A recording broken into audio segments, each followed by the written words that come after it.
Alors bonjour et bienvenue à cette troisième et dernière Good matinée. morning and welcome to this third and final morning to this training on ecological wetland restoration. I am Brigitte Boulan and I am going to make the first presentation from 9 to 10:45. Today we are going to speak about the restoration adapting to climate change, and in particular we are going to see how to assess the water needs of a wetland for today's climate, but also for the climate of tomorrow. It may seem complicated, but you will see that it is not, because a tool was developed by Tour du Valat. It is free of charge and it is called the Mar-o-Sel.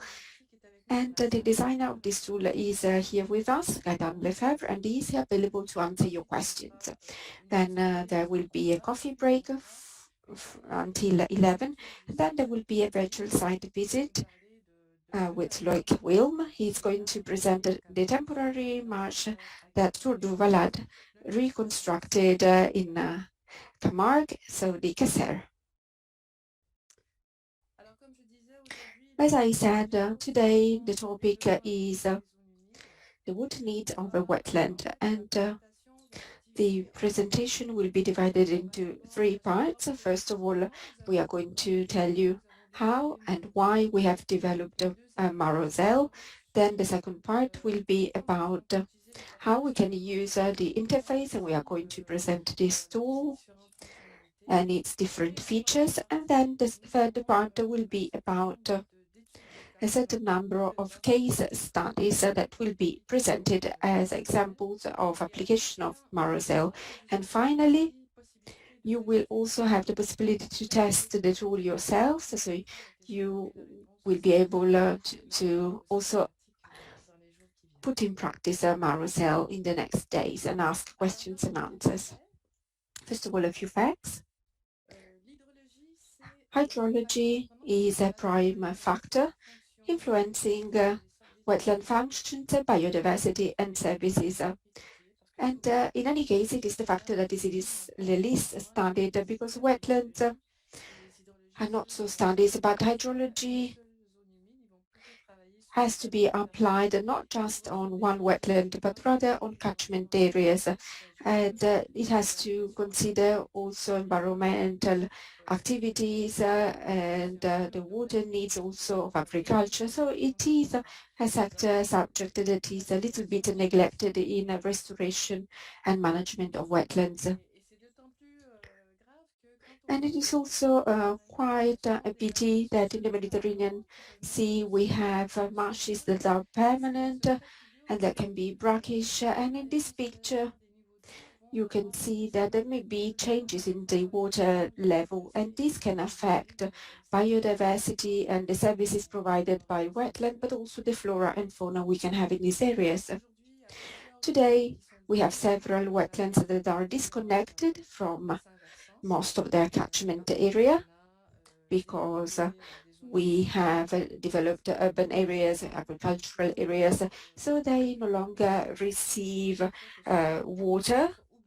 And sometimes we need to manage water and send water to these wetlands in order to maintain the functions and services. Any modification in land use, and in particular in water allocation and climate,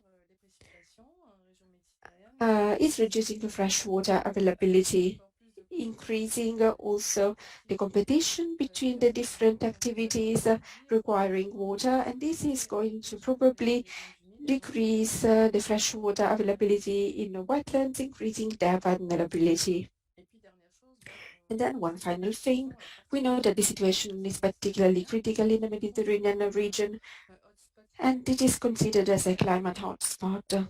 So this means that at the same time it is a region that is particularly affected by climate change, but where climate change will also have a particularly strong impact. And this because this is an area where water is lacking, and therefore managers and conservators of wetlands need to have proactive and adaptive approaches in water management, including wetland restoration processes.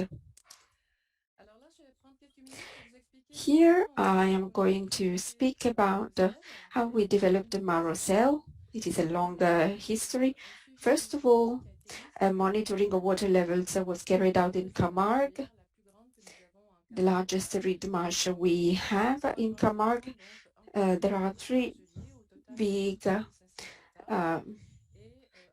sites for a total of 3,500 hectares. And in April 2001, we installed 37 hydrological units monitored twice monthly, and today we have 24.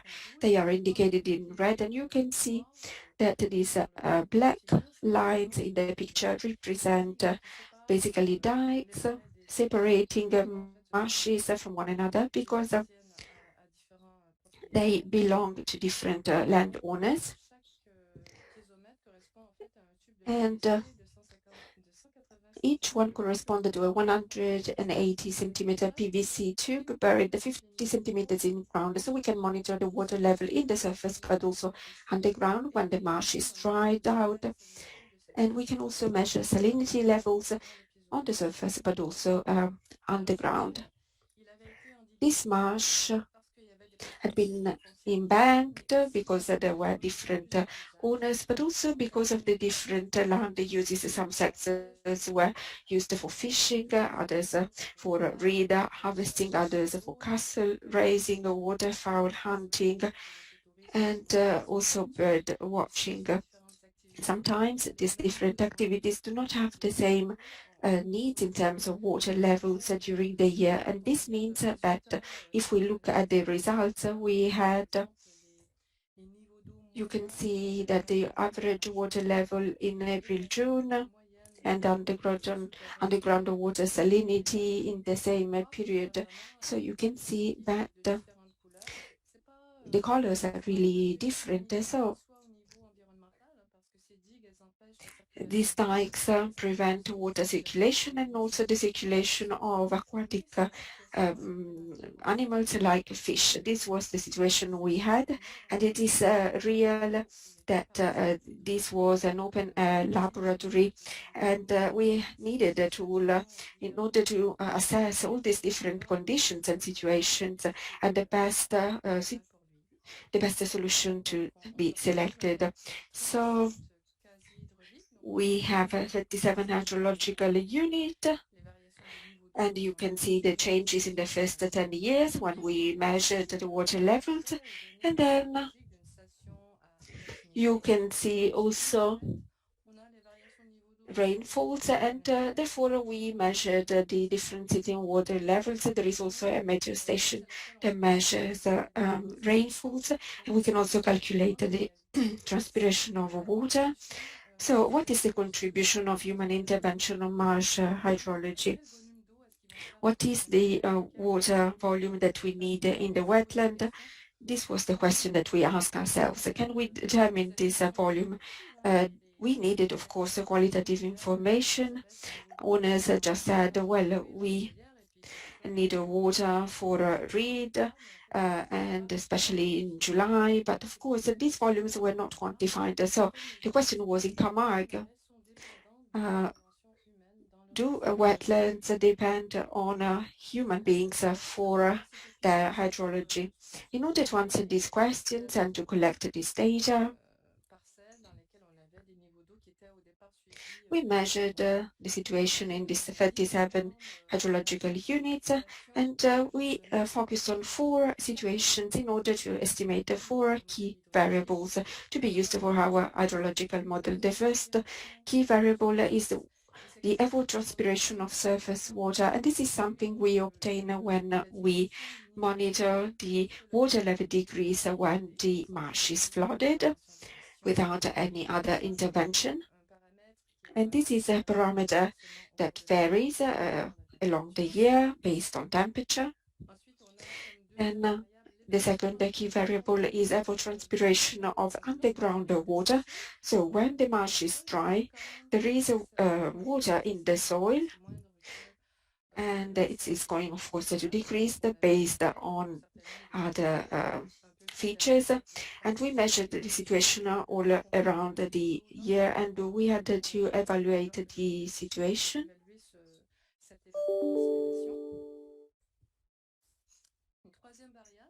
And the third variable is the catchment area coefficient that allows us to measure the rainfall impact on water level when the marsh is flooded. So, for example, we could measure that too.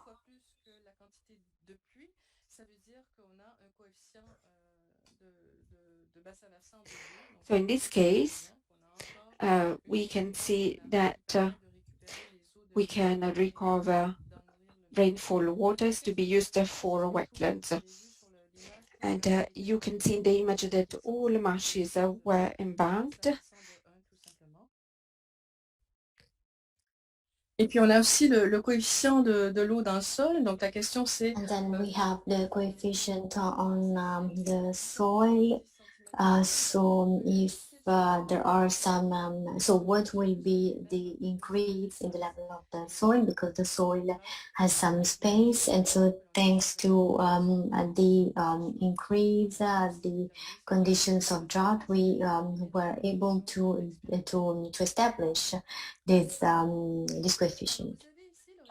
So here you have the result of these four variables, and as for evapotranspiration of the water on the surface plus transpiration and the loss of water from by the plant. And so you can see that on the conditions of flooding of marshes, we have on the right, on the left, the results measured by very controlled experiments, and we have empirical data, which is the one on the 37 units, and so we can see that the two are very close, and so we can see that evapotranspiration is maximum in June and July, and then when we have temperatures which are less warm, we have the minimum, and so these are values which are fixed because from one year to the other there is not much variation. We can see on the right that in conditions of under dry condition evapotranspiration follows the same trend, but we have less water because the soil has a part of the space. As I was saying, the coefficient has made it possible to facilitate this estimate, and the soil water coefficient we have 5.17. So we have areas in which there is some organic matter, and when they are completely dried, there is there are centimeters of water, so there is this increase of the water in the soil. In some marshes, we can have users that intervene on the level of water, and to make sure to make all this sure. So we have the same climate, and there were some which had level of evapotranspiration which was different from the average for an average equal to 99% of the sea height, to make sure that human interventions do not take a form which reduced our estimate. So so the important thing here is even if we have built a model based on some data, we see that the model works well, but the ideal is to test it on other independent marshes, which and the data was not used for the construction of the model. So what we did for the marshes, so marshes were chosen because there were some series of data on the evolution of the level of water, which were quite important. These marshes were so you have the list. So there were marshes. So there was a non-controlled management. And as for the type of vegetation, we have breeds which were used for the development of the model, and we also add some submerged herbs, and so we can see that the model is reduced regardless of the type of plants, and then you can see the values. We will enter the details and we will see the parameters, and then you can see the values of the level of water observed, which was available, and the ones which were predicted by using is, so we talk about R10. So it means that when we talk about correlation, it is RR2 0.82. It is a very good correlation. If you look at the picture above the table, you can see that for Saint-Séverin, the first of the marshes listed, there is a blue curve that is the observed value, and then the other one is the predicted value for the 17 years when we tested the reliability of our model. And often what we observe is that we have stronger peaks in the observed values compared to the predicted values. And it is interesting because in reality this is a marsh that is difficult to access. It is far from Tour du Valat, and when it is wet, it is impossible to reach. So when there is a rainfall and when the level reaches its maximum level, we have to wait for a few days. And we could say that the predicted values in the model are more precise than the observed values, because also this period of maximum peak is considered. We can see that the precision between observed and predicted data has a correlation of 1.9, and what we have checked is also that there are some means and variances that are similar. For example, here in this graph, you can see that even if we have fewer values, you can see on the right that there is a value of 1, a slope of 1, an intercept of 0. So it means that the model works quite well regardless of the water level, so even when there is just a low quantity of water, and this is important.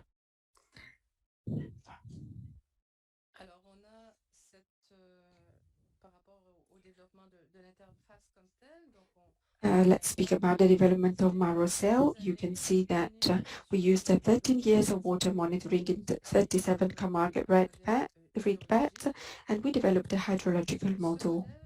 This model, at the beginning, had an Excel interface that worked and that was used by managers, but then we decided to develop a more user-friendly interface, and luckily we had the possibility to do it at Tour du Valat. The first version of Mar-o-Sel helped managers to manage wetlands, but we only had Camargue marshes data.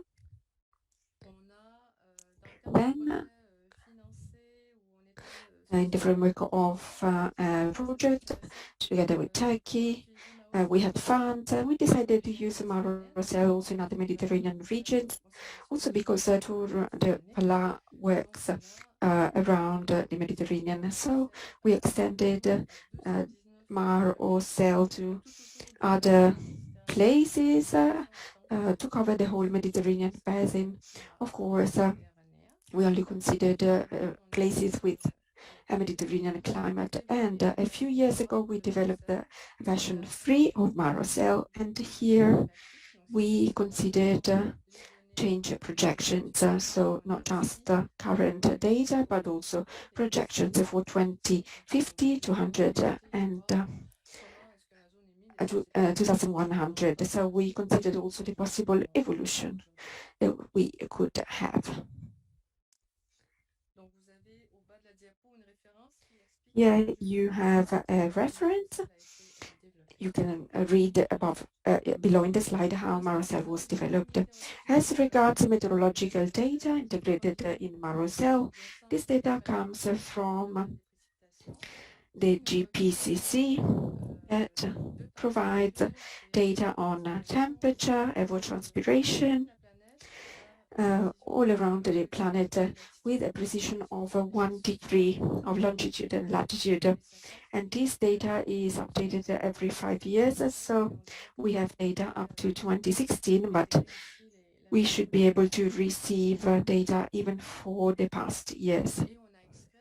And data extracted for the Mediterranean area are covering the contemporary period from 1981 to 2016, but also pre-industrial periods from 1891 to 1910. So this is the rest relevant compared to the future data, but this may be useful. So we have this data in Mar-o-Sel if it is useful to make evaluations on climate and climate conditions in that period of time. As regards evapotranspiration data, we have the reference evapotranspiration that is calculated and corresponds to the water loss in a well-watered grass surface, and this is calculated for all regions in the world. And then we have FAO, the United Nations Organization for Food and Agriculture, that uses a reference evapotranspiration to calculate evapotranspiration for the different types of crops. So you have some examples here for wheat, tomato, and rice. But this is available for all crops in the world, to all climatic regions in the world. And the purpose is to support agriculturists and farmers and help them decide the irrigation calendar based on the region of the world where they are located and based on the climate conditions of the region. In Mar-o-Sel, we have done more or less the same. We considered the reference evapotranspiration available, and we adapted it, adjusted it in a flooded marsh and in a dry marsh, and we did it for 219 Mediterranean localities.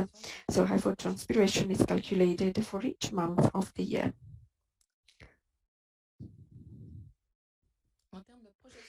As regards climate projections, we used the GEAC climate models, and there were 4 scenarios available, but we selected just 2. And one was the optimistic model that included a maximum +2 temperature rise,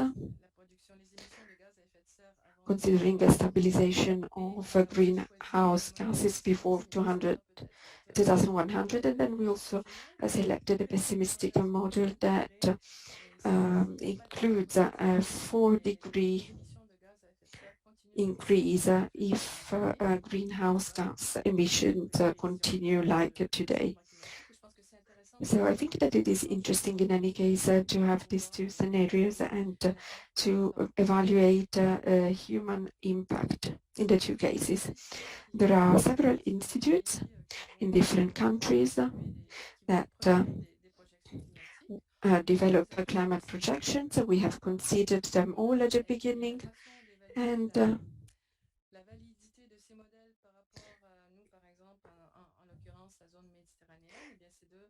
we compared, of course, historical data, so for the weather conditions of the past.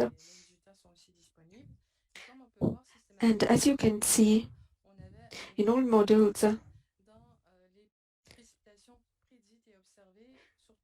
there was a record for predicted rainfall data. So we felt it was necessary to adjust this data, and some models that could not be adjusted, but they were satisfying, were excluded, and then we developed the MOC model that was used in the UK and that was used for our region in the Mediterranean. So this is the climate projections of MOC that are used in Mar-o-Sel. Ici, on peut voir qu'on a donc une très bonne comparaison lorsqu'on applique ce So modèle. there is a good comparison when we apply this model on historical models and when we assess the accumulated precipitations and evapotranspiration, because this makes it possible to see the values, and so we can see that there are not many differences between modelized values and the predicted models. So these climate projections were estimated for each square of 1 degree latitude and longitude. So we extracted data for these areas that correspond to the region you see here, and we did it for the RCP45, RCP85 models, and so two scenarios of release of greenhouse gases, and so for we have done it for 2050 to 2100, and so we have two simulations. We know that from 1 year to the other they are not the same climate conditions, and so there is a lot of variability because very often the situations are compared. So now we see the second part of Mar-o-Sel. So I present you the interface, and you can see the different functionalities. I don't know whether there are questions. Do we have questions? Do we have questions so far?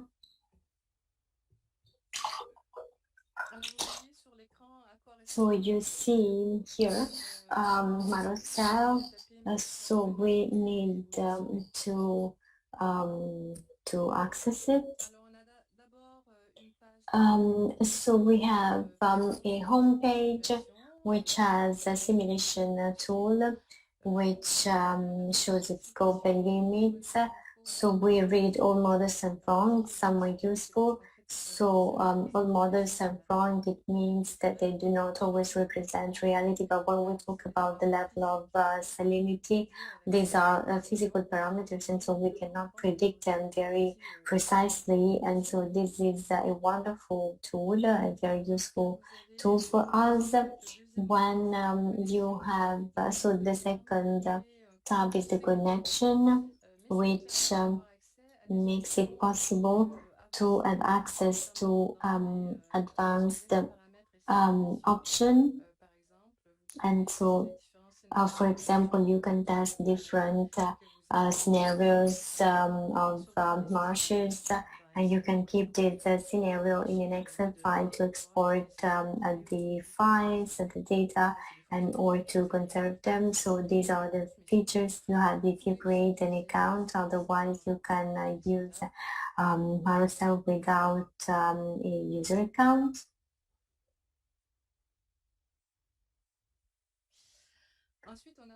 And then we have my account. So if you created an account, so you give your user identification and password, and then there are the parameters which are useful to view all climate data which is used in a Mar-o-Sel. So for example, if you have access to a meteo station, so you can see whether the data is there. So we have precision data, but depending on the distance of the sea, there can be important variations at the level of precipitation. Then we have the tab Use, which explains how to use the tool, the origin of data, the meaning of the variables, and so what I tried to do this morning. So here you also have the annual precipitations for every year or every climate scenario for every region. They can be consulted here, so this can be useful also for other users.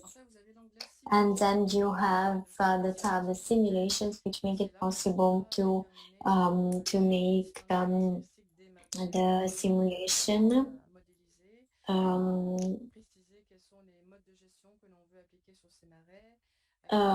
So we can see they represent past or future.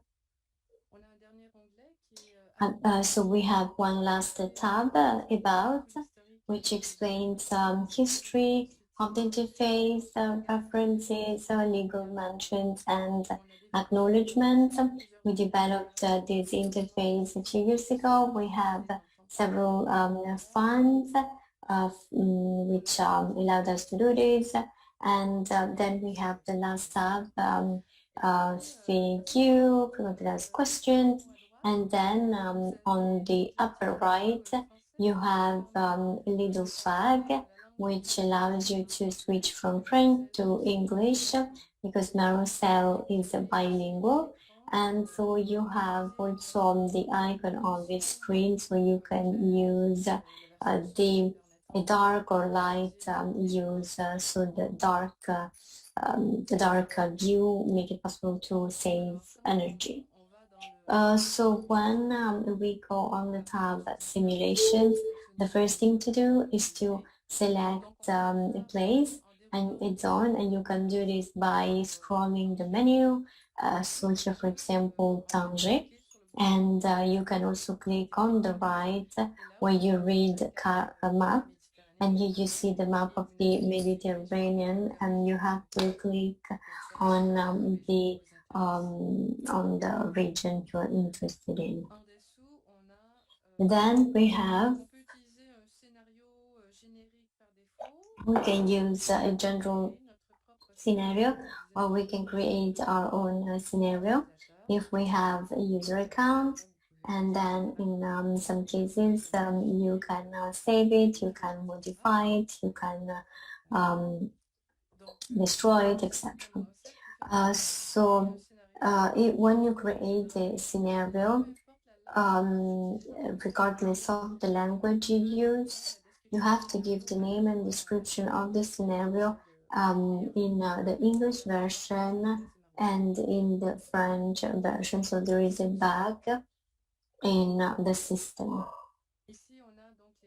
Here we can see the parameters of the marsh, and I will give you more details later, because this is what you see in the simulation page.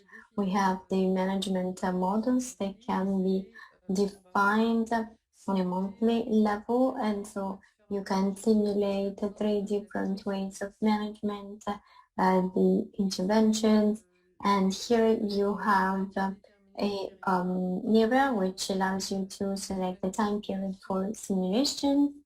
And here in this other box we have the tool for exporting data in Excel format, and you can do several simulation loops for water data, but only one loop for simulation.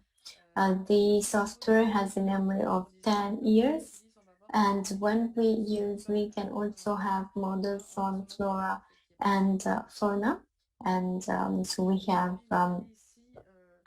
also, and here in this box you have the results in the form of graphs that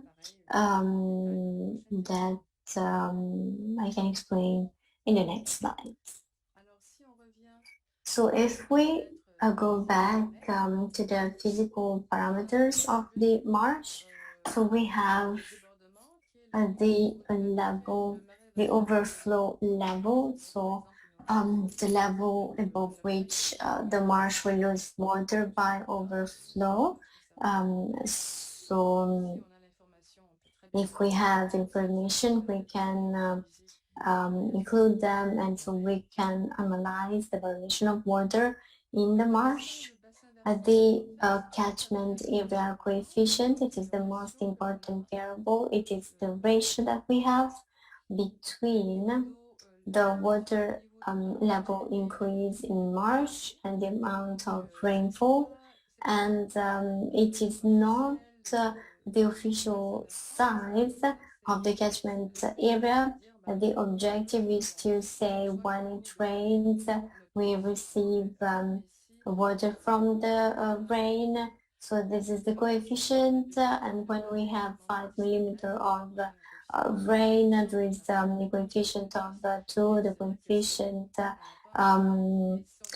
so this translated to 10 millimeter increase in the water level of the marsh.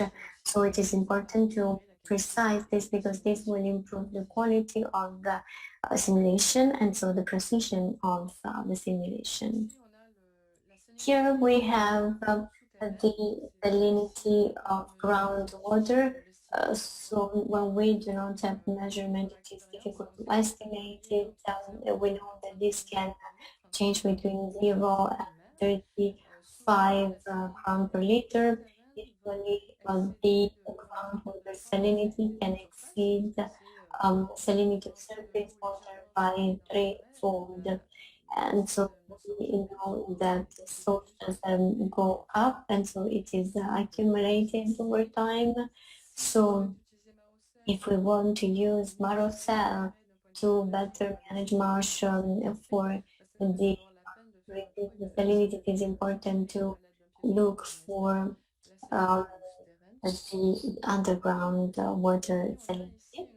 And then we have another variable which is important and that can have an effect on the results of simulation. It is the minimum water table, and sometimes we have marsh when we get to minus 20, 30 centimeters. So if you have this information, you have to enter this information here, otherwise there is a suggested value by default, which is 1 meter. So if you have a user account, you can use some advanced parameters. So for example, so when you launch the first simulation, so the model is calculated and you have a first modelization, a first modeling and a first modeling loop for an average year without management. And we also have the dike water tightness. This is another important factor. It is not something that you have to do. As we see that the loss in water exceeds evapotranspiration, so there are some losses that we can try to decrease it so that the level of water observed can evolve. And here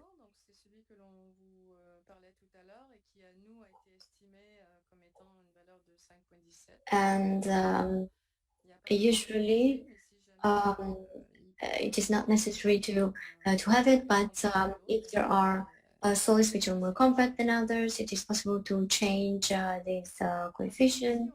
And then here we have information about the salinity of input water, so the water which is added into the marsh by manipulation, and the value which is proportional to the salinity of underground water, which varies according to evapotranspiration.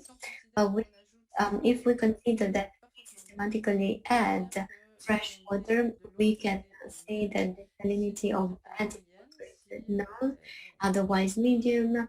If the marsh is slightly brackish, or if it is low or high, if it is low or high, if the salinity of the water supply is expected to decrease or to increase over time.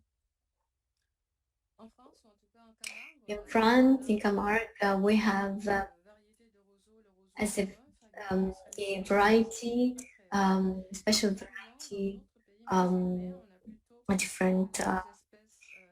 We have the traditional species of reed, and then we also have subspecies, and it is important to select them because in Mar-o-Sel we can have simulations of the evolution of the reeds depending on the hydrological function, and so it is so you can select the right subspecies. Now we go back to the simulation tab. So here you have hydrological data on this concerning the selection of the time period for simulation. And here, for example, we need to choose pre-industrial time data between 1891 1910, or we can take real historical data, contemporary data 1981 2016, and then you also have the two projections for 2050, optimistic or pessimistic, and the two projections for 2100. And here we have the number of years simulated. We know the Mar-o-Sel is the minimum of 10 years, so if there is a first year which is very dry, it can have effects on the hydrology of the marsh for several years, and so Mar-o-Sel keeps a memory of this for 10 years. Afterwards, you can choose up to 10 different years, and you can select between a random order or chronological order. So you can say, I want to simulate from 2005 to 2015, and so you can select this. So you just have to choose the first year that has to be modelized.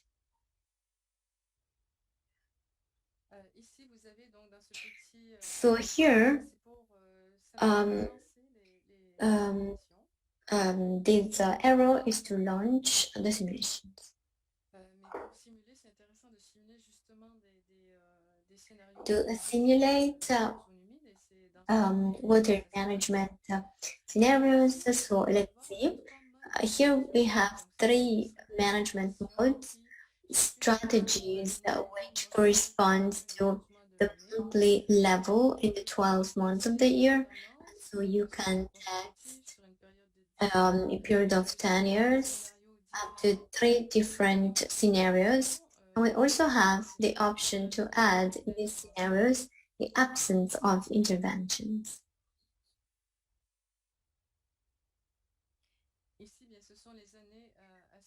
These are the years to simulate if you have not chosen random as the function.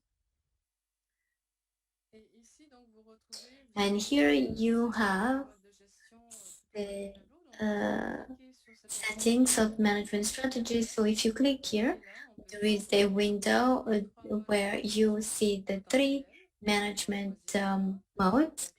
You can apply 3 times the same mode, and we can see in this example, for every month of the year, you can define a desired water level, and you can see whether it is a maximum level. So for example, in July, I want to have a maximum of 0 of dried marsh. You can say in April, I want to have a minimum of 10 centimeters of water. So if there is more water, it's not a problem. Mar-o-Sel accepts it. But if you exceed this maximum, water is evacuated. And you can also say in the month of June, I do not have specific expectations. There is water in the marsh. It depends on the weather. I will not intervene on the hydraulic works, and so there is no management. And finally, an important point is that Mar-o-Sel uses mean water levels.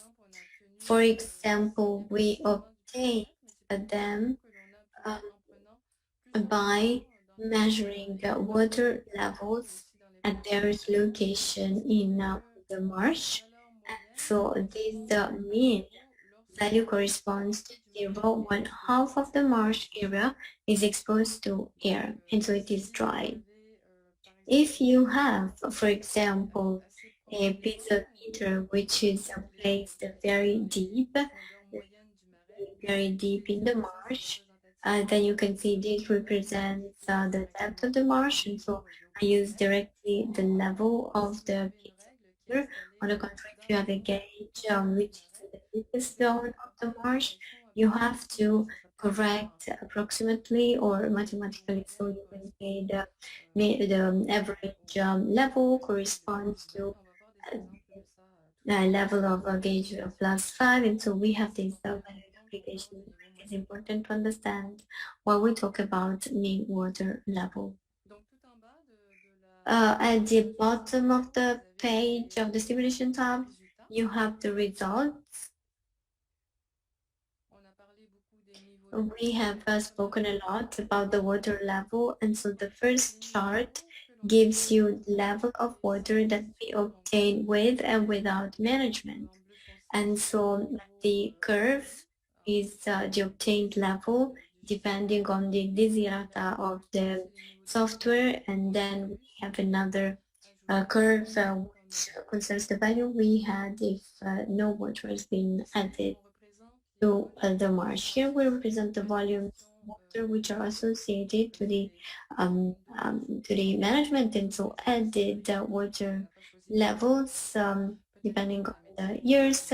We have not chosen, for example, the same management model, and so you can see the volumes, and so it is in cubic meters per hectare, and so you have the chart with the positive histograms, and you can see that you can also start from the bottom, and so we indicated the maximum value, and after rainfalls there is information on the evacuation of water. Here you have the variation of salinity. If you have a marsh with which has water, so surface and underground water, and we can see how they change. And the interesting thing is that depending on the management, on the water management that we predicted, this is interesting because it means that we can use Mar-o-Sel in a very general way without just to see which is the impact of the watering at in different times of the year, depending on the evolution of the marsh. Here we have, so we in Camargue, we have worked on characterize the several reeds of the Mediterranean area, and so we saw that they are connected to the variation of the level of water, and so we said it's important to include this. And so at first you have the height and density of the common breed, and so you have some specific data, height and density in a square of 50 centimeters of square meters.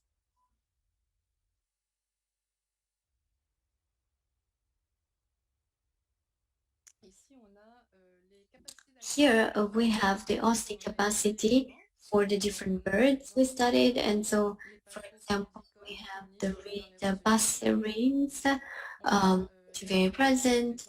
We have Eurasian bittern during the reproduction season. We have the purple heron that stays in this area, and the nesting duck. So it is true that when we talk about data of the birds, they are not influenced by the water, but we can see that this water is very precise, and so but this data is not available for all the Mediterranean area because we believe that there are some zones which are too far, do not have the same species, do not have the same dynamic of this area. And last model we have the aquatic plant coverage. So we have the distinction between species of high-low heritage value, which are connected to the Mediterranean climate, and the species which are more continental, typical of permanent marshes, and so marshes that we can not find in Camargue, but have a water management which is very intensive. And there is also the possibility of having a mass of warning message saying, okay, be careful because there is called invasion, because there is a Ludwig species that causes a lot of problems, especially when there is summer watering and when there is fresh water. So this makes it possible to bring this to the attention of the administrator of the site. So I will stop for a minute if you have questions on the interface.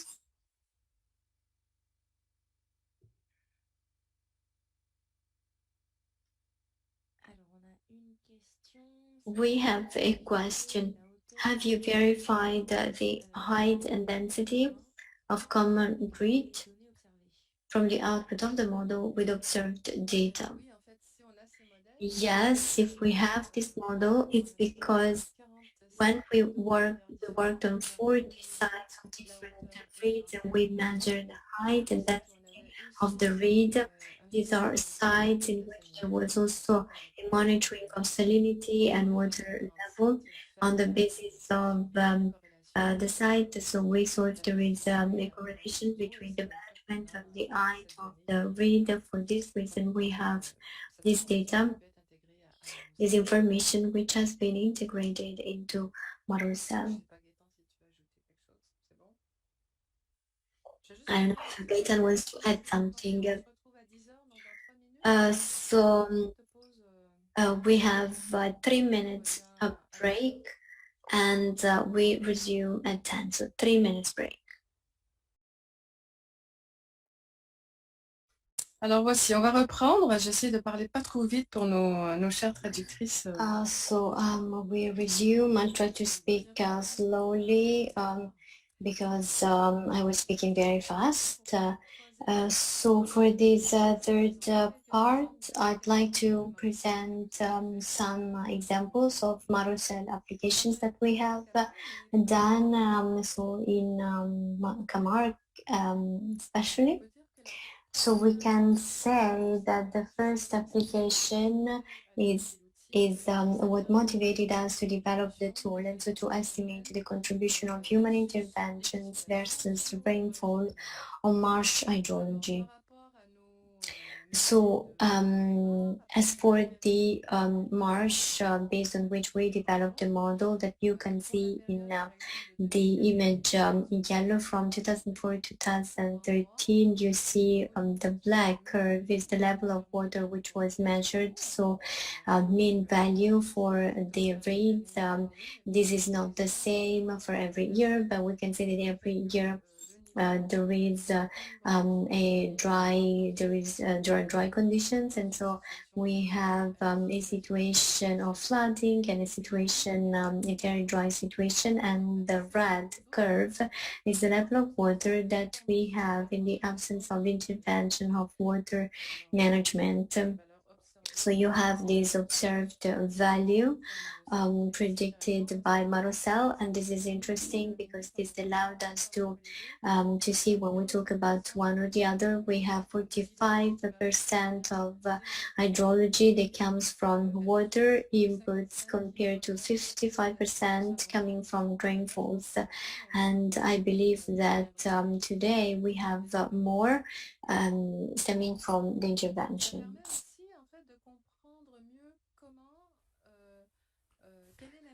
This allows us also to understand the impact of meteorological conditions on marsh hydrology. If we understand that we can also optimize the management of the marsh. Basically, thanks to the curve that I've mentioned, the conclusion we drew was that the period of June-August alone corresponds to 59% of the water needs if we maintain a constant level year-round. This is the period where there are no rainfalls, when it is very hot, when evapotranspiration is high. So we need to save water, and it is a good idea not to add water in these 3 months. Then, on the 17 recent years, Without human intervention on marsh hydrology, we can say that the marshes studies would be dry from June to October in a mean year. And I forgot to say one thing. When we make these simulations, we do not use a specific year. So Mar-o-Sel considers average years, so with average rainfalls. Then there may be dry years, they may be less than 25% of rainfalls, but these are exceptions. And there may be also years that are particularly wet with plus 25% of rainfalls. So we could say that absence of management from June to October, our marshes would be dry on a regular year, but this may change in the future. And we can also say that in a dry year, the marsh would be flooded only from December to April.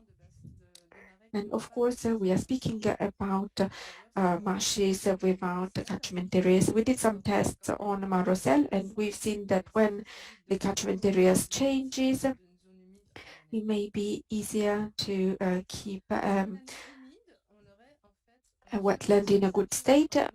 In a wet year, the ground would be saturated with water from June to August and flooded by September.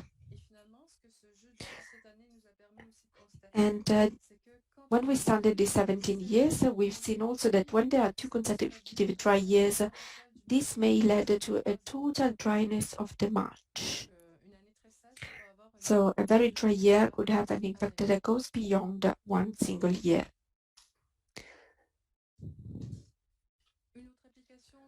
Another application of Mar-o-Sel is that we can estimate the water deficit of a wetland and its evolution over time.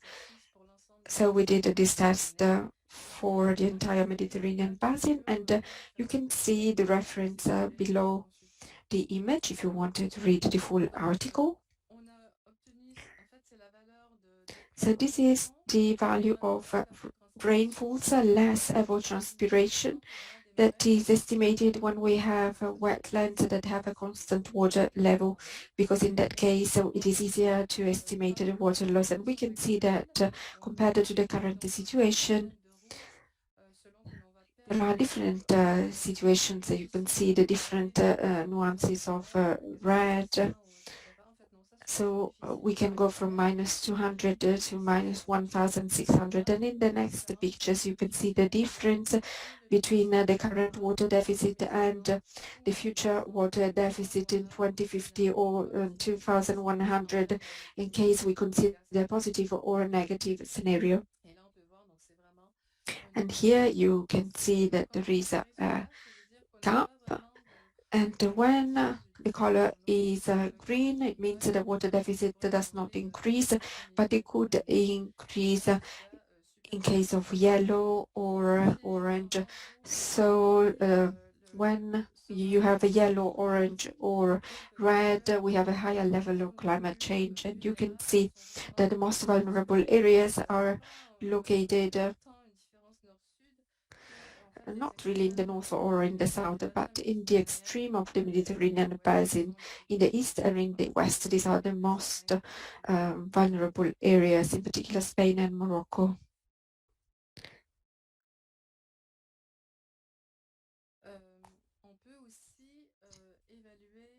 We can also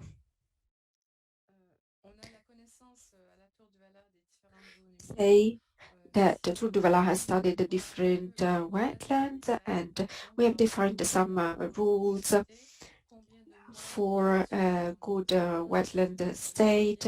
We have evaluated the needs and the maximum dry period that can be tolerated, and if also flooding is reduced or if the dryness is increased, what the consequences may be. Of course, and these changes may have impacts also on vertebrates and on animals and their reproduction. And of course, maybe a river may become a smaller river, and a permanent wetland may become a temporary wetland. So we have defined a different virtual wetlands for the entire Mediterranean basin using the rainfall data as of today. And we have also considered catchment areas and the depth of the aquifer.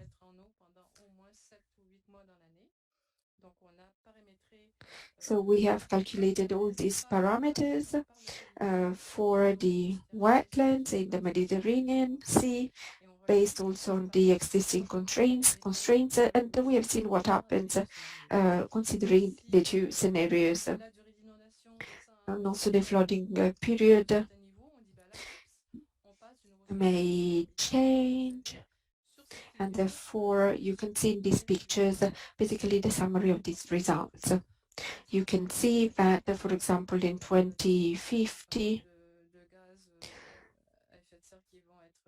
with the stabilization of greenhouse gas emissions, so in an optimistic scenario, they may still be wetlands everywhere, but there are in any case areas that are degraded, and in particular in Morocco and a little bit in Spain. And you can see also the evolution. The situation will be worse in 2050 because climate change will be worse, and it will be even worse in 2100. This is the pessimistic scenario, and you can see that in the north of Morocco, a number of wetlands have become terrestrial areas, so they are no longer temporary wetlands because they may have been dry for 10 years, so they have turned into terrestrial areas. And this may happen if we keep on the current management. And the Mar-o-Sel also allows us to evaluate the water levels to be added in order to compensate water losses due to climate in 2050 and in 2100. So in the pessimistic and optimistic scenarios, and what will be needed in order to have degradation. And transition to drylands may require 3,537 cubic meters of water. So these are indications that may be useful and that should help us preserve catchment areas, because you have to think that if rainfalls decrease in the future, then water resources will be much needed also for other activities, and unfortunately natural areas are not the first beneficiaries of these water resources when they are scarce. This information is available in the article that is quoted below the slide. Another example, that is a local example, comes from La Lagoon du Méjean in the south of France, and here the manager had 14 hydrological units that were more or less independent in their functioning. These are marshes that are close to a lagoon that is close to the Mediterranean.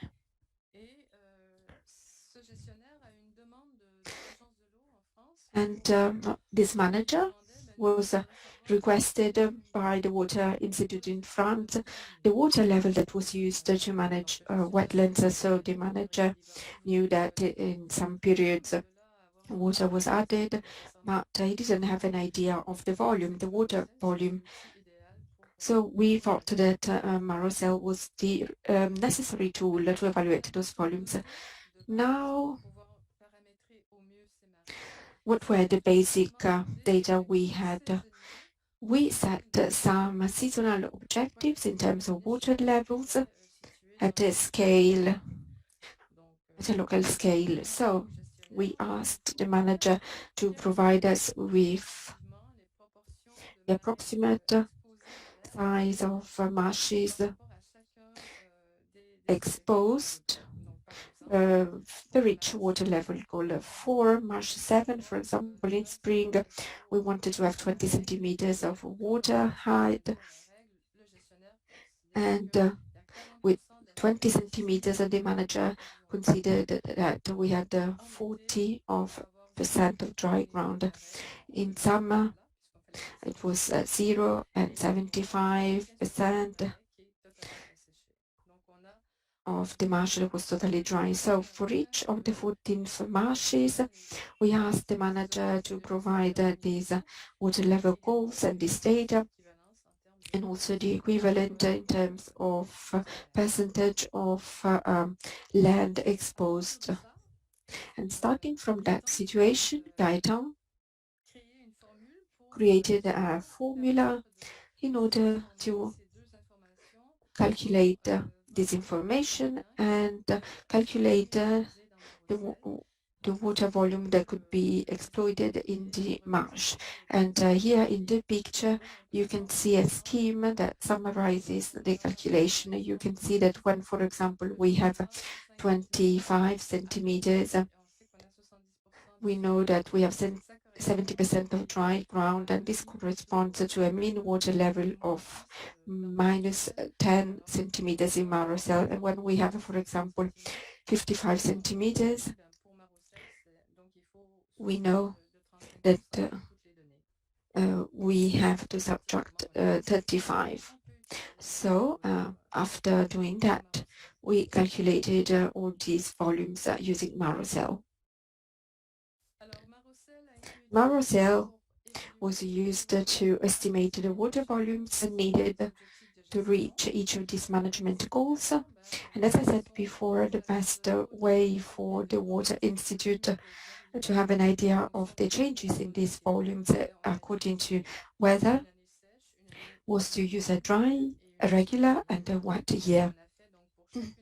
And for each of these three situations, we considered the rainfalls, and we calculated the volumes for each of the marsh, and then Mar-o-Sel gave us cubic meters per hectare. So the manager gave us the surface of marshes in hectares, so we could calculate the total volume concerned.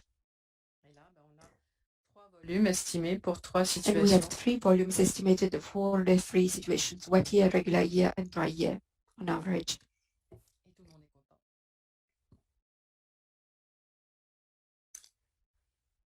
Another example nous vient de la Tour du Valat. Another example comes from Tour du Valat. This is one of the most beautiful examples of the implementation of Mar-o-Sel. This is something that we did for a marsh that is called Basse-Salée.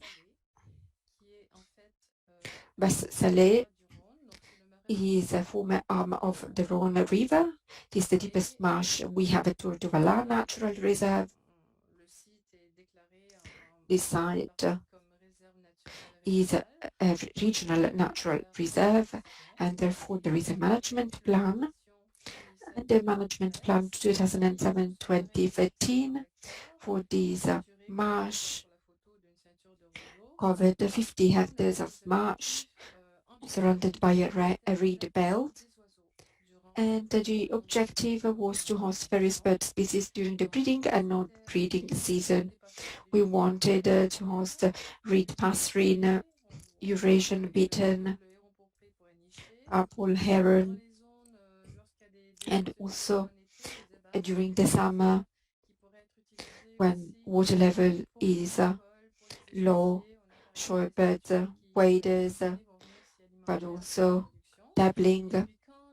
And then in autumn, also diving ducks. Because, as I said, this is the deepest marsh we have, and this marsh in the previous management plan was quite exploited from a hydrological point of view, but luckily this marsh is deep, so we have a good catchment area, and we would have to host all these birds without changing the water level because the marsh should be filled by water naturally and host these species of birds. After 2 dry years, we saw that the bird monitoring data show that the goals were not fulfilled. And so we ask ourselves questions. What was the problem? If it is just 2 exceptional years and this will not happen again, or if the situation will be recurrent, and if so, how can we manage the area? How can we find a compromise in order not to add water, but in order to reach at least one of the goals that we have set, also in terms of fauna and flora? Mar-o-Sel was used for the diagnostic phase. We made simulations and we simulated the impact of several years of weather data in the absence of water management. So the manager here could see what was needed in order to reach the objectives set for the birds. So we made some simulations in order to determine the likelihood to reach those objectives without water management. And the results showed that birds' objectives could be reached only 3 years out of 10. So it means that in 7 years we could not reach those objectives because of climate conditions. Vice versa, in order to reach bird objectives every year, we defined the required water levels and we calculated the amount of water that was needed, that should be pumped every year, and the water quantity was 8,500 cubic meters per hectare per year, especially during summer and autumn. So we said there is a problem because in any case, we have a management philosophy, and as a natural reserve, we want to respect the Mediterranean climate, so we don't want to add the water during the summer, and we also want to respect resilience and the variability, the climate variability from one year to another one.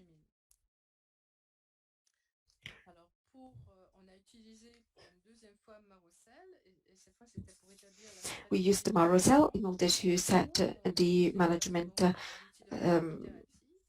strategy, and we tested different management scenarios, offering the best compromises between a minimization of water input and maximization of hosting capacities for birds.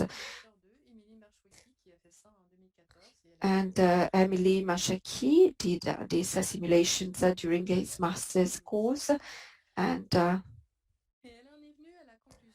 here we come to the conclusions. Of course, with the Tour du Valat manager, we decided that the best was to use 2 management options used alternatively based on the real meteorological conditions. So we said if the marsh is dry in June, then we let it dry, and then in October we may hope to have rainfalls, but if there are no rainfalls, we are going to add water to reach 50 centimeters in October, so that we are certain that we will have at least wintering water birds, including ducks. For some years, maybe water inputs will not be necessary because in October we have the rain season, and maybe the Mediterranean climate will adjust that. Vice versa, we wanted to favor not just the wintering water birds, so there is also a second situation that is possible. And if the marsh is still has water in July without adding water, at that point we may benefit from that, and we may have a flooding that is prolonged until August for hosting shorebirds and waders during the summer and post-breeding period. And in that case, water will not be added in autumn, hopefully if we have enough rainfall. So here, for example, you can see this graph that shows the water level with management or without management, and what we could do in case of water input, and if a marsh is dry in June or if the marsh still has water in July, so how the water level is adjusted.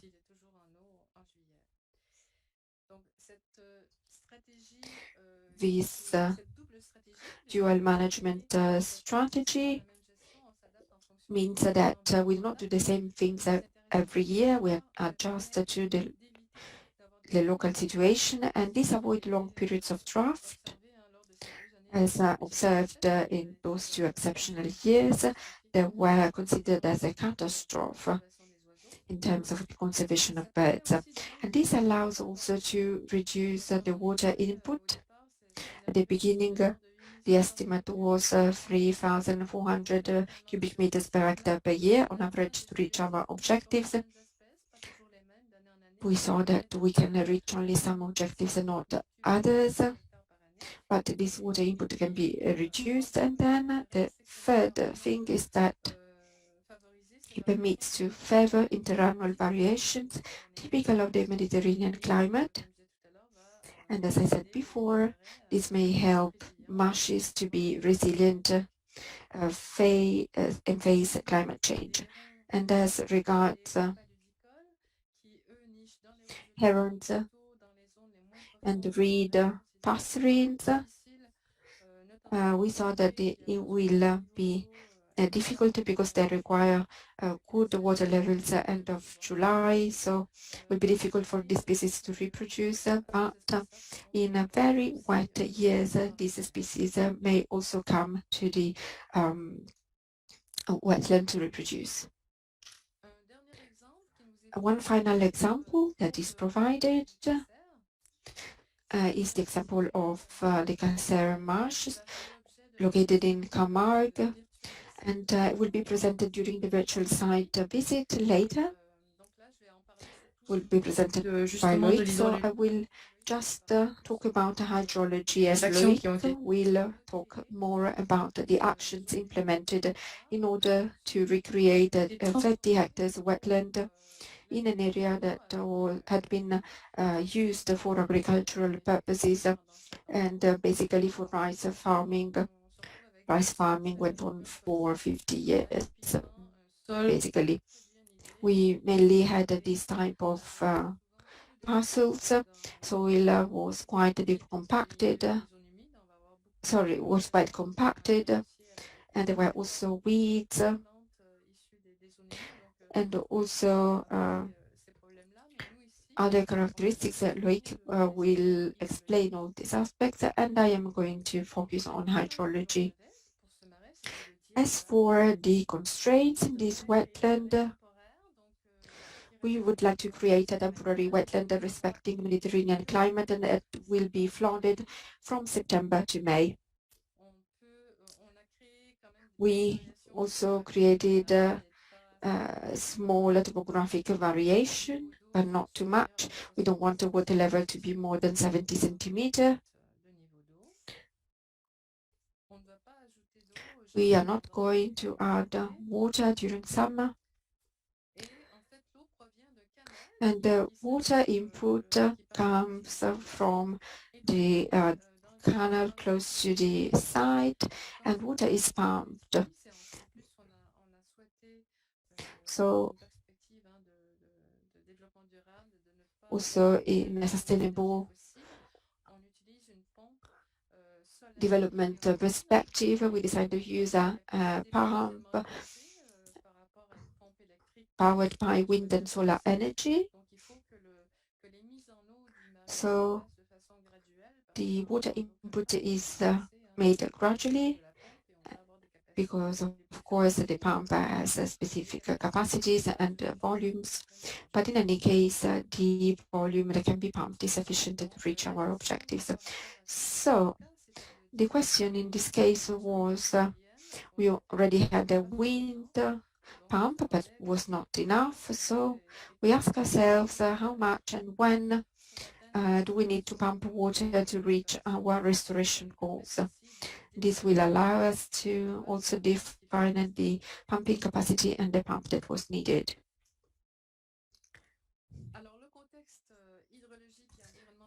So the hydrological and environmental context is the following. We have mean monthly rainfall equal to 660 millimeters per year from September to December mainly, and then we have a monthly evapotranspiration of more than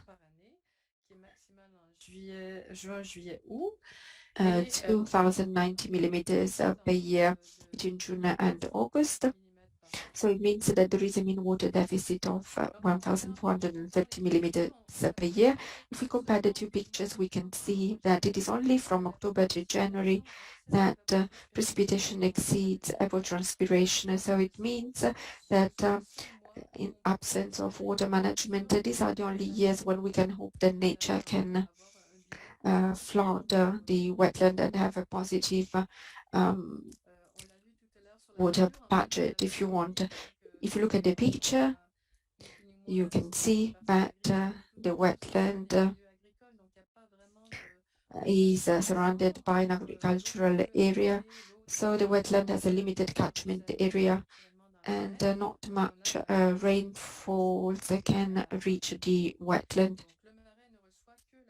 So the wetland only receive the direct rainfalls and not water from the catchment area. And as we saw before, another interesting information is that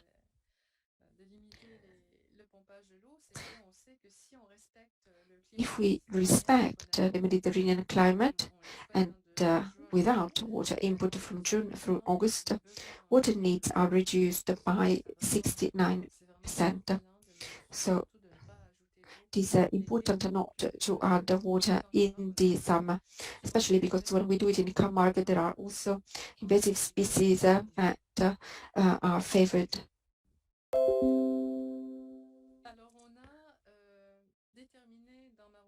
So in Mar-o-Sel, we established the water levels in the different years. So we set some targets. We didn't want to add water in June, July, and August. And as you can see in the picture, we indicated the desired water level in blue, and in green the predicted water level. So all our expectations were represented in the model in terms of water levels, and below you can see the representation of pumped water levels in a wet year, a regular year, or a dry year. And you can see that these values are also explained in the text. For example, in regular years, we need 73,000 cubic meters of water pumped from September to January in order to reach our management objectives. So this means that in January, it is no longer necessary to have water input, and the marsh will remain flooded until May, and then water will reduce gradually. In dry years, we need 115,000 cubic meters of water pumped from September to January and in May. And we will have to pump water because otherwise the wetland will be dry too early, and this will impact the fauna and flora. And in wet years, we need 15,000 cubic meters of water pumped from September to November. This allowed us to determine that a pump capacity of 30,000 cubic meters per month would be enough to achieve management goals irrespective of climate conditions.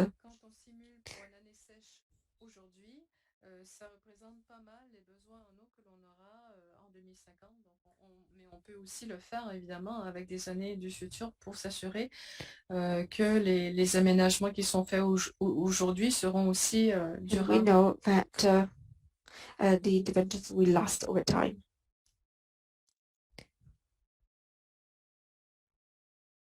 Alors moi, j'arrive à la fin de ce que j'avais proposé. So I get to the end of what I presented this morning.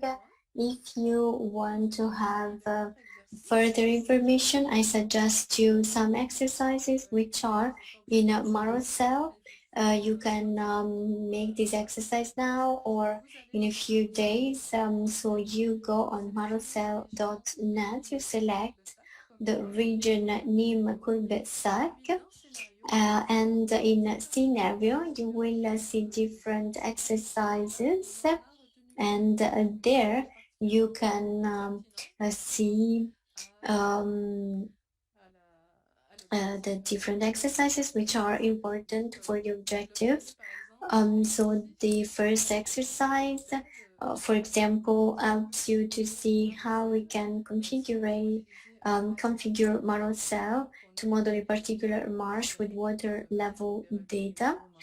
So, for example, monthly level, yearly one in 1 year. A second exercise that we suggest you how to set up a Mar-o-Sel to model a particular marsh for which we only know the management rules, such as the spring watering with a qualitative assessment of its hydrology in a situation in which we have so for example there is a dry in summer, and so have data which is less precise, so it is possible to set parameters of a marsh. The third exercise, how to create a management rule that adapts to climate variations or periods or water availability by minimizing water inputs. And finally, the last exercise, number 9, what is the impact of the climate change on the water needs of a marsh? How can management rules be adapted to mitigate the effects of climate change? So here you have the questions which are in French and English already, and in Mar-o-Sel you will see the different statements. So you have the answers which are in the PowerPoint. So you have the answer both in French and in English. So énoncé statement is something which is available in Mar-o-Sel in French, and so we better explain what you have to do. And here you have the different interactive ways to get to the results to enter the question. So this is the first exercise. Then for the second exercise you have the same thing. So how to calibrate the parameters at the level of water table. So we get to simulations which concern the qualitative information we have on the management of the marsh, and in the statements you have some precise statements on qualitative data that we have, how the marsh was in water or not. And here you have the third exercise. So you have a statement which is a bit more precise. So how we can establish a management area. And this is interesting because we can have periods of the year in which water is not much available, or the water is doesn't have a good quality, and so Mar-o-Sel is a tool which allows us to say I have water, I have access to water 1 month in December, for example, So these are things which Mar-o-Sel manages in a simple way, and empirically you can get to a solution for several years. It is not always evident to adjust based on the climatic conditions. Mar-o-Sel makes it possible to have more reactivity and to adjust the management in order to get to the best climatic conditions. And here you have the last exercise where we do not talk only about water volumes, but also about the attractiveness of the site for the birds. So I have finished this part of my speech. I invite you to consult Mar-o-Sel a lot. I'm available to answer your questions if you have any questions. Yes, we have a question. Is it possible for the model to be extended to the Black Sea region and to predict the state of wetlands in this region in 2050?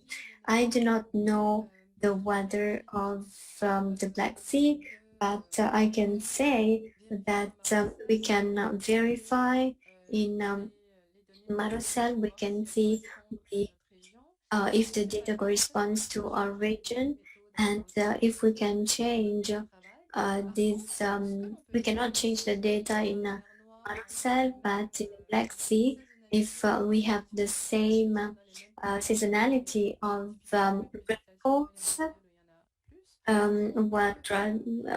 in this case we can modify the catchment area. For example, if there is a catchment area of 1, but we know that we have 20% of rainfalls less than maybe in something in Turkey, so we can say that in this way can reduce the effect of rainfalls, and I believe this is the best way to solve this problem. If there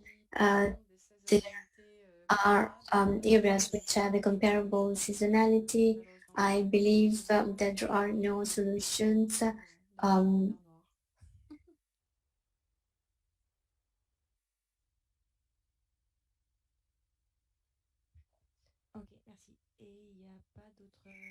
Thank you. We have no further questions so far.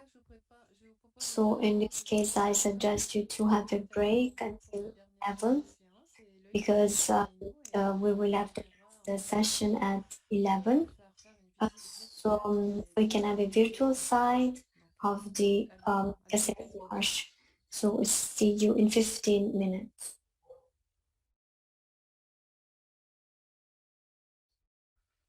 Alors bonjour, nous voici de retour donc pour cette dernière partie de la dernière journée. Morning again. So now we have the second part. We will have a virtual site of the temporary marsh, and so we have spoken about hydrology. I remind you the webinar is recorded, and so the your camera and microphone are automatically deactivated. The simultaneous translation in English is available. And if you have question, use the Q&A section. So your questions will be answered soon. So I give the floor to Loïc. Enjoy the visit.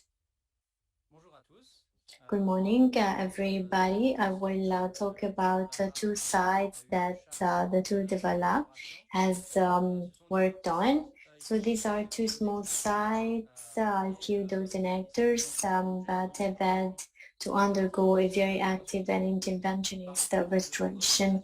These sites are, so we talk about wetlands rather than restoration. So you can see on the left, you can see the two sites which are former agricultural plots, especially rice growing, and these plots have been intensely reworked over several decades, resulting in completely compacted, highly leveled and flattened land, where all topographic diversity has been erased. So both sides show a common objective: the improvement of biodiversity. The restoration of agricultural wastelands into temporary marshes aims to develop habitats of heritage interest and thus promote the potential reception of interesting flora and fauna. In addition to this common objective, Caissaire has a goal of and the goal is to create a sustainable hunting territory. In the local context, the traditional rural activities have an important place, with hunting receiving particular attention. The local hunting society has only a few hunting areas, and much of the hunting is done on the periphery of the protected area of the Marais du Vigarais Nature Reserve, which is very important. So the rehabilitation of the marsh at Caissaire will thus make it possible to increase the surface of the territory accessible to the local hunters while reducing the pressure exerted on the periphery of the protected area of the Marais du Vigarais. This project should act as a showcase and should be an example of environmental management of the area. This rehabilitation allows for the development of a popular hunting model based on the quality of the hunting activity and its full integration into the management of the site while respecting the biological heritage and local conservation issues. So the watering data corresponds to the traditional, does not correspond to the natural watering of the site. So on the site of Caissaire, watering takes place only in autumn during the first rainfall. So where to begin?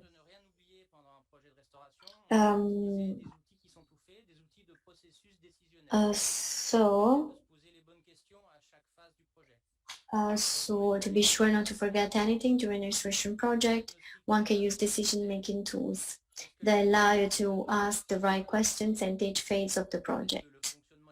What are the objectives of restoration? What preliminary diagnostics are needed? Are the soils and topography adequate? Does the initial hydrological functioning need to be modified? And for the vegetation, can we rely on the existing vegetation for a natural recolonization, or should we indicate active vegetation actions? We can note that the decision sequence is based on the idea that the design of the soil and water parameters must be prior to the vegetation parameters. Indeed, it is the future topographic and hydrological markers that will imprint the functioning of the future wetland and influence the establishment of the vegetation and the different communities.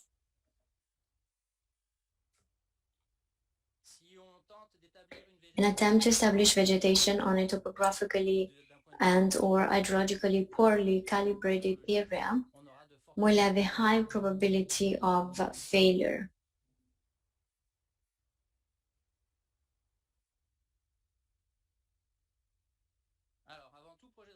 So prior to any restoration project, a complete initial assessment should be made. It allows to verify if the zones must be preserved within the project and to make an initial evaluation of the impact that restoration actions will have. Are we sure that restoration will have a positive impact? Are we now at risk of doing more harm than good in some cases? This evaluation was conducted at Caissaire and Petit Badon. In Caissaire, two natural relict areas were identified, one to the west with the relict dune and associated low marshes, the other to the east with the Mediterranean grassland, salt meadows and salt marshes.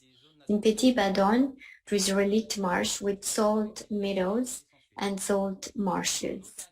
In all cases, these residual natural environments must be preserved and removed from the right-of-way of future large-scale works. And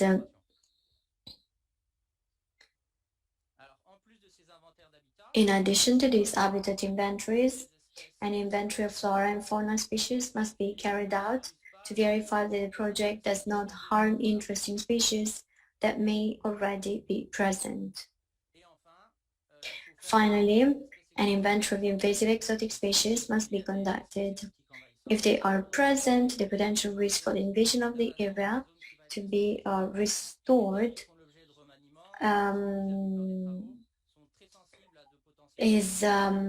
must be assessed. Land that has been reworked, exposed by construction, is very accessible to potential invasion by exotic pioneer species.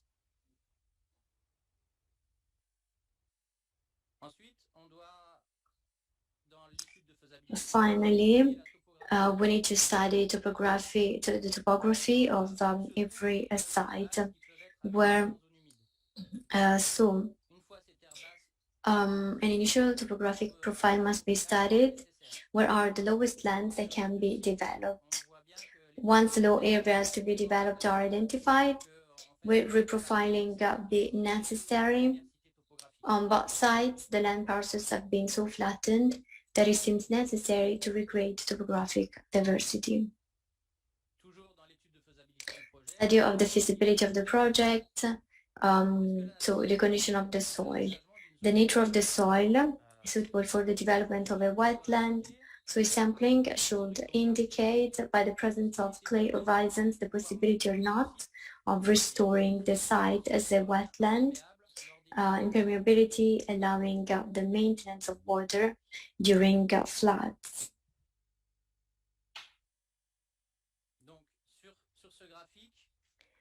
On this chart, you can see the clay layers on the site of Caissaire.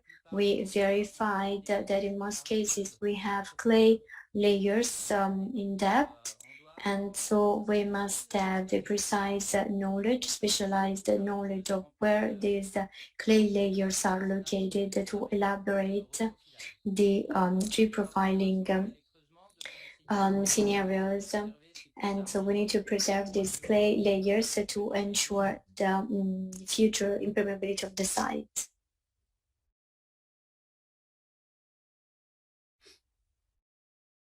Ensuite, dans l'étude initiale, on va Then, in the initial study, we focused on the hydrology.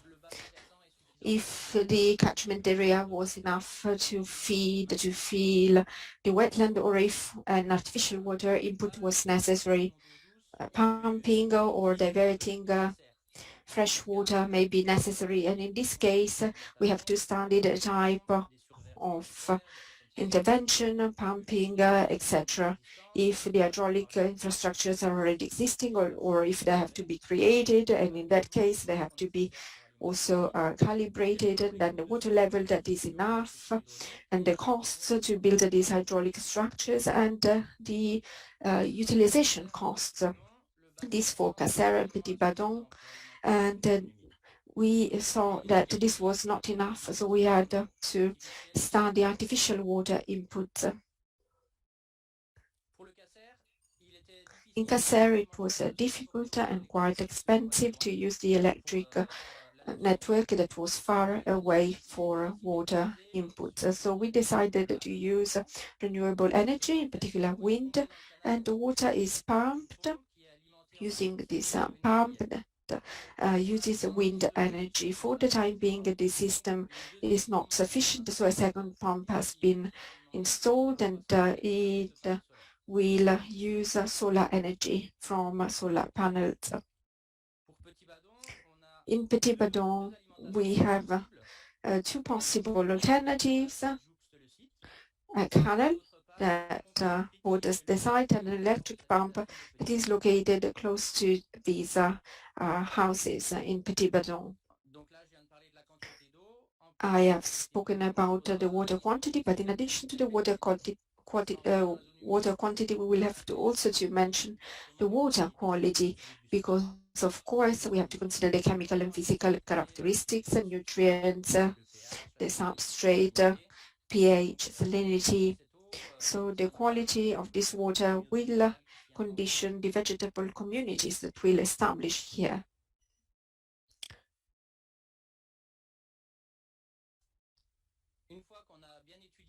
Once we have well studied the soil parameters and hydrology, we can focus on vegetation. How vegetation in wetlands will settle. Will it settle naturally? We will have to support the vegetation. In order to answer these questions, we need to study the already existing vegetation in the site and also the potential vegetation. So the seed bank, but also the seed rain. So seeds that could be transported by wind and that could reach the site.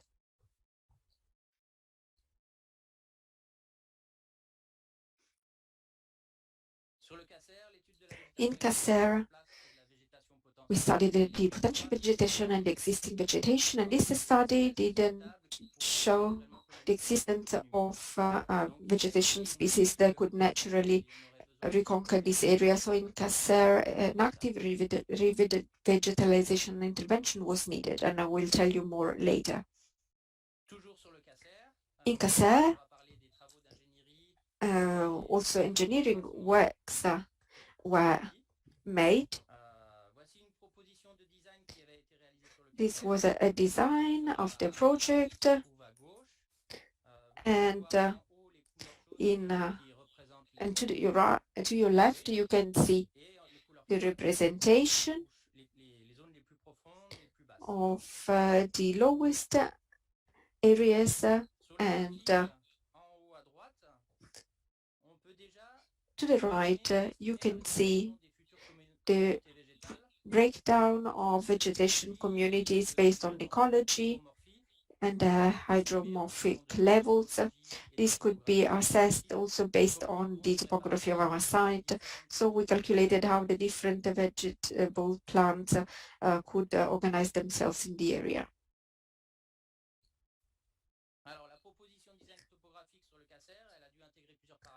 We had to include several parameters. We had areas that were not too deep in order to host water birds. And in order to increase the biodiversity, we created small islands and regular borders in order to multiply the topographic and hydrological conditions. And we hoped to multiply the number of species of flora and fauna.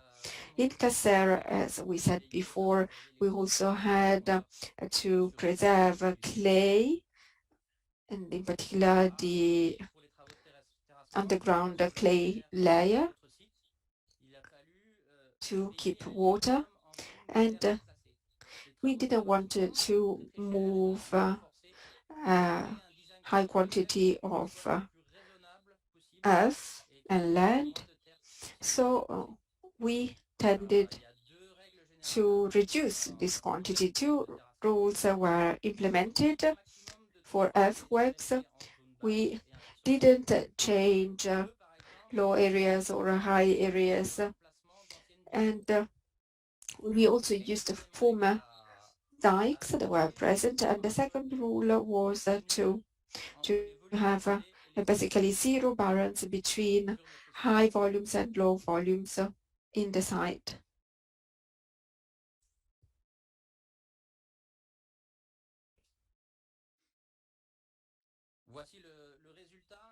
Here you have an aerial picture of the site, and here you can see the predicted topography with high areas and low areas.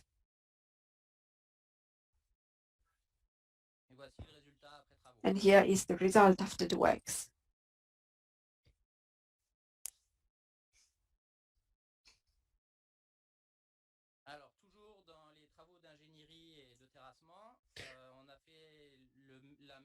During engineering works, we created a design Also for Petit Badon, this was the initial design. There were several constraints in this site.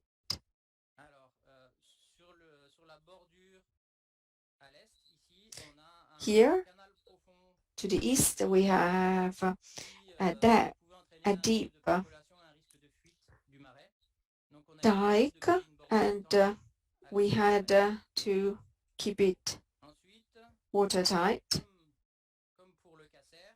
And as in the case of Caissaire, here we tried to destroy all regular lines and to use the ancient dams. We turned them into small islands, and to the south we tried to eliminate all regular lines and to make these lines round and to have gentle slopes.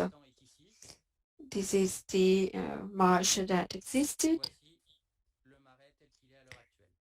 and you can see also the current situation.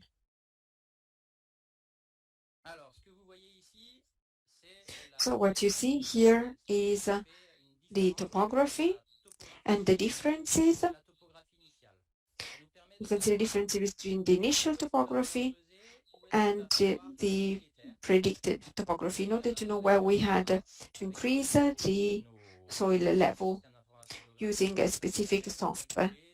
So we calculated the exact volume that had to be dig or increased, and we tried to have a zero balance between the zones to be dark and the zones to be elevated.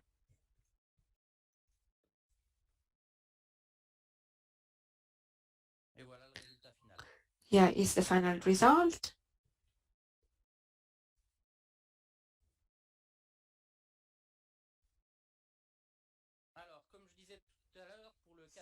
As I said before, for Caissaire, natural regeneration was not enough, so we decided to launch an active revitalization intervention.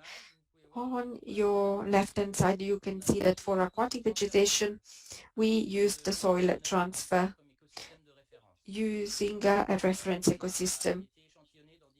So we took samples in different marshes in Camargue,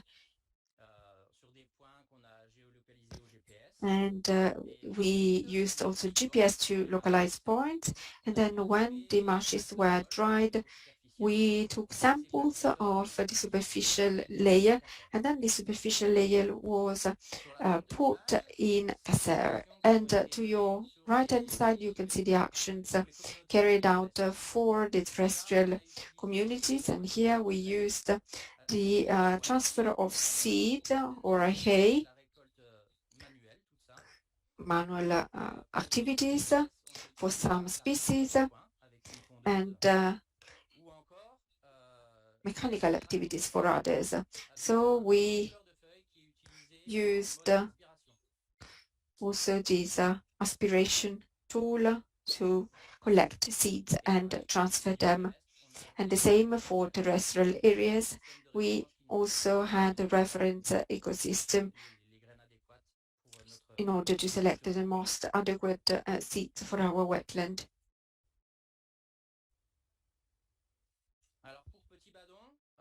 For Petit Badon, we decided for the time being to only use a natural regeneration of plants. This is a temporary decision, but this does not mean that we will not follow up or that we will not change our mind if it is not working.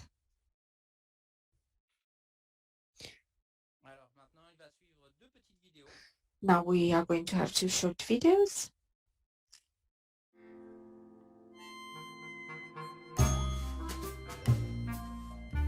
On est parti sur ce site où en fait c'était dans des anciennes friches rizicoles qui avaient été complètement aplanies pendant plusieurs dizaines d'années.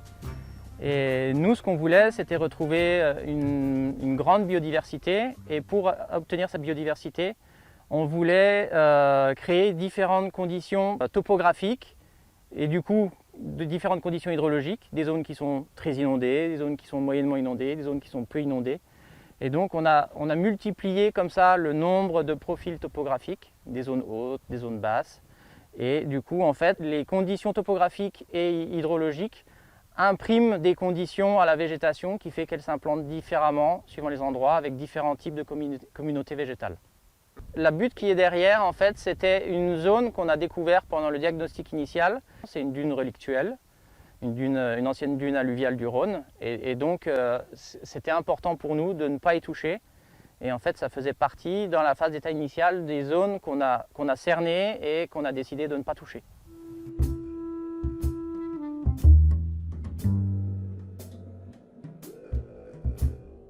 Alors oui, on ne crée pas un marais du jour au lendemain, on ne décide pas au hasard de créer un trou. Ah bah là, je vais faire un trou et puis il va se remplir d'eau et tout va bien se passer. Non, il faut avoir une approche scientifique vraiment rigoureuse. Et à partir des études initiales jusqu'aux phases finales d'évaluation de la restauration, il faut vraiment avoir des études scientifiques qui soient très approfondies.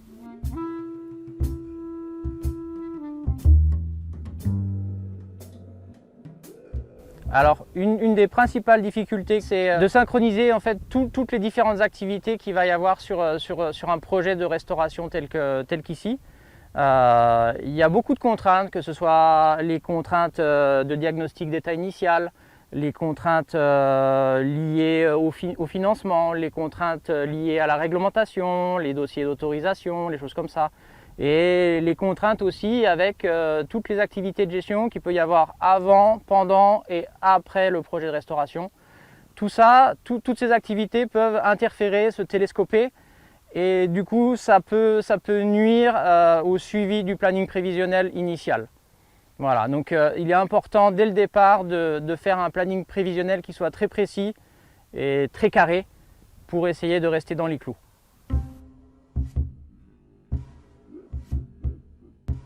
Oui, par expérience, on a constaté que quand on minimise le nombre d'interlocuteurs, c'était plus facile et les phases du projet se passaient mieux et plus vite. Donc par exemple sur Petit Badon, on a le propriétaire qui était le principal décideur et donc c'était plus facile de bien avancer. D'autre part, on a constaté aussi que quand on produisait de nouveaux services écosystémiques comme le pâturage, l'initiation à l'environnement, l'écotourisme, la chasse, toutes les activités traditionnelles, ça pouvait aider à faciliter l'adhésion au niveau des populations locales. Et ça pouvait aussi faciliter l'adhésion aussi des collectivités territoriales pour aider au projet.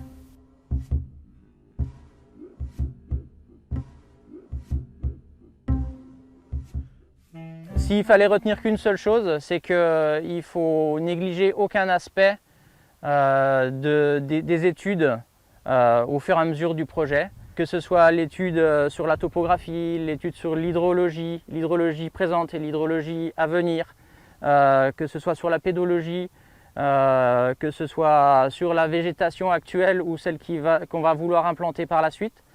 Tout ça, il faut négliger vraiment aucun aspect. Il suffit qu'on se loupe sur un seul des aspects, sur le sol, sur l'eau ou sur la végétation, et ça peut nuire à l'ensemble du projet.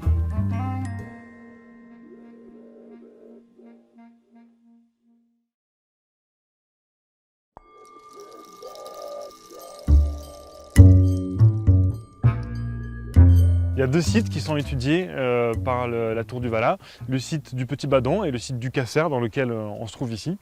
Le site du Petit Badon, c'est un marais qui a été recréé il y a à peu près 2 ans, tandis qu'au Caissaire, on est sur un marais qui a déjà une dizaine d'années. Donc ça induit un certain nombre de changements dans la végétation. Ce qui est important aussi, c'est de comprendre qu'à Petit Badon, on n'a eu pour le moment aucune intervention, aucune restauration active. Donc on n'a pas amené de graines dans le sol, on n'a pas introduit d'espèces typiques des marais. Donc les espèces qui se développent sont des espèces qui sont présentes déjà dans la banque de graines, tandis qu'au Caissaire, on a introduit des espèces, on a introduit une banque de graines issues de marais naturels pour influencer la végétation et pour avoir une végétation qui soit le plus rapidement possible proche d'une végétation de marais naturels.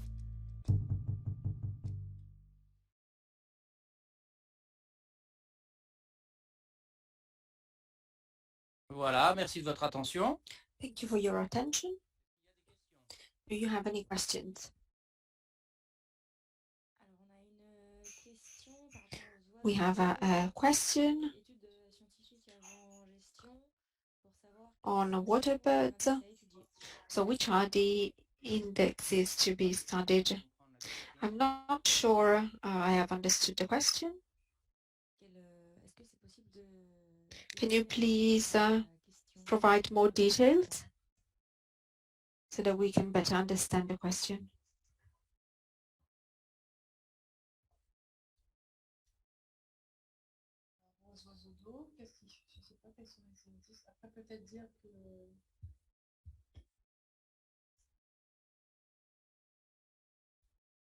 Ah oui, c'est ça. Oui, par exemple, voilà. Donc, par exemple, au Caissaire, ce que voulaient les chasseurs, c'était... In Caissaire, hunters basically hunted ducks. So we recreated the marshes that are welcoming for ducks, and also with the plants that ducks eat. So a good topography, the good water depth and the good hydrology were needed in order to favor the development of these vegetables. I don't know if I have answered your question.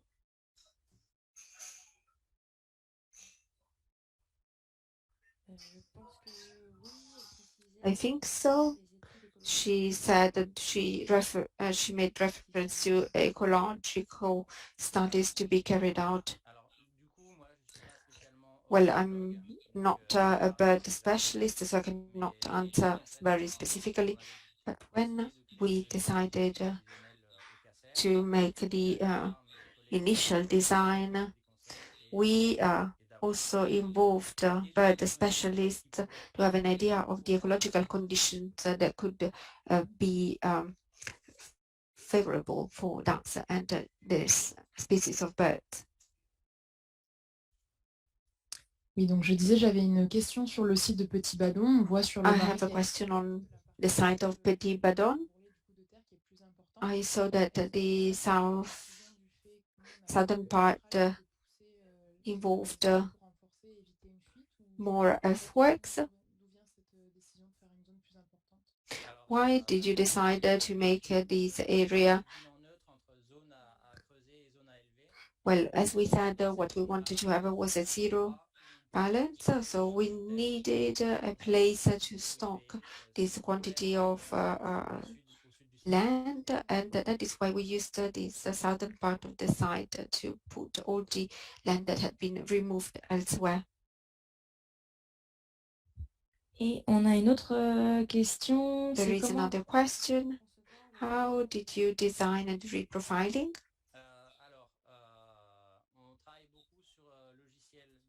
We used a software, a GPS software, in particular AGIS,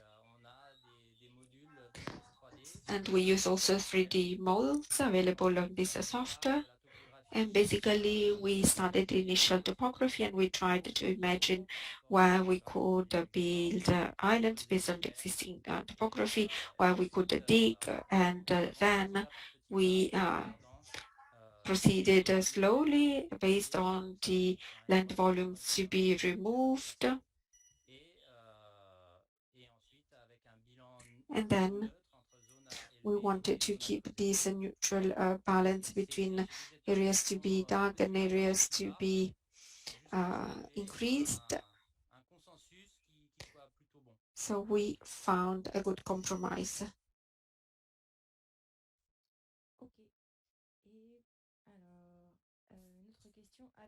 Another question?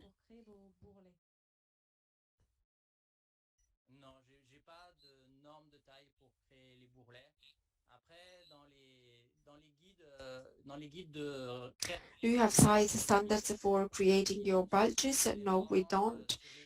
We consider just the size to be preferred and to be forbidden. As we said, we didn't want regular lines, and we prefer the curves and things like that in order to have an area that was as natural as possible. Thank you. And we do not have other questions. Thank you for your attention.